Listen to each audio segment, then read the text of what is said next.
Sean. As I growed up, I became the cake bartender. So let's talk about how did we get to the cake bartender. So we're going to talk about when I grew up, about the age between like 10 and 12. I'll tell you what happened to me, how things went down for me between 10 and 12. So the early 1970s, no, I'll take that back. Mid 1970s, late 1970s. Growing up, my mom was a single mother. There were 6 kids, 3 boys, 3 girls. I was the baby boy. I was the 5th one. My little sister Tanya is the 6th one.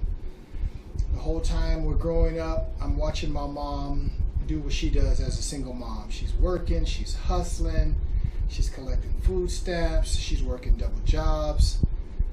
As a nurse, 11 to 7, 7 to 11. She's cooking, she's cleaning. She's trying to put 6 kids through school.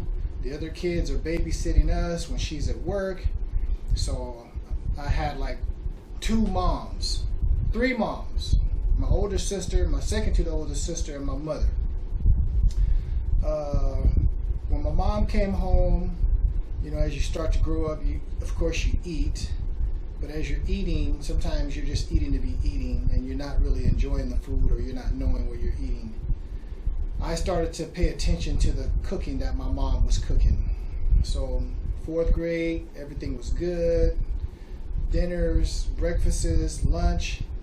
So around the 5th and 6th grade, I really started paying close attention because the food started to become more apparent to me that the deliciousness was there.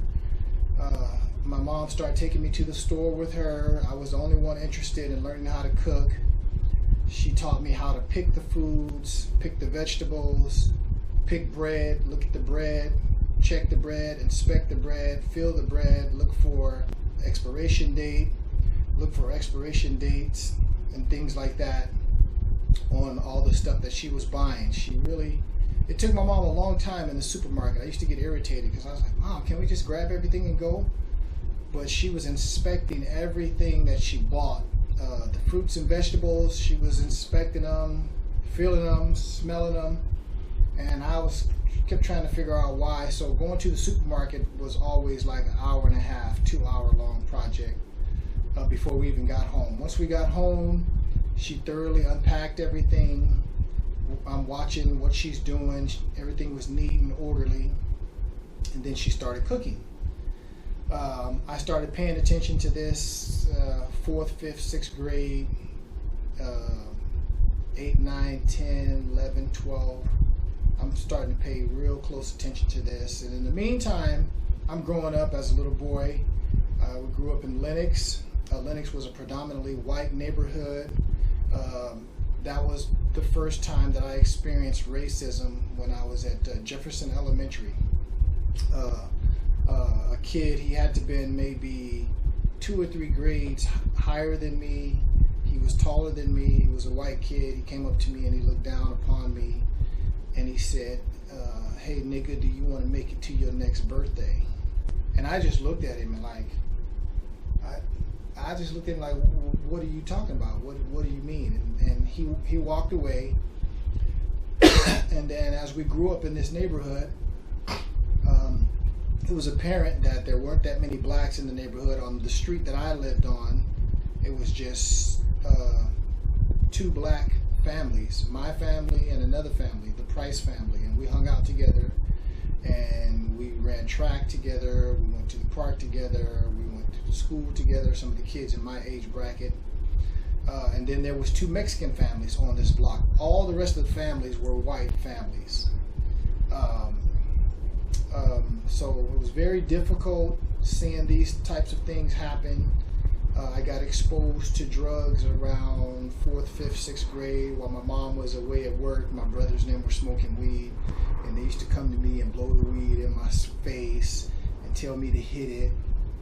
And actually even earlier than that, around, I was in about the 2nd or 3rd grade, me and my brother were walking to school, and he smoked cigarettes, and he was picking up cigarette butts off the ground, and I was looking at him like, are you stupid, dude? You know, that's nasty, man. People are been smoking those. Germs are on those, and he was just picking up cigarette butts and smoking them, and he offered me, to smoke the cigarette, and I hit it, and I coughed so bad, I never wanted to have anything to do with a cigarette again in life. And that was about the second, third, fourth grade that happened. That turned me off of cigarettes.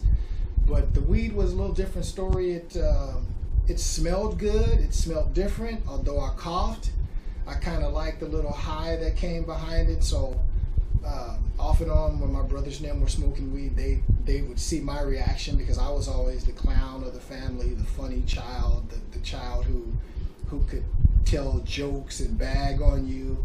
So once they got me high, I was in high mode then. I was really on the go. So whoever was in the room, they was in trouble, because I was gonna bag on them.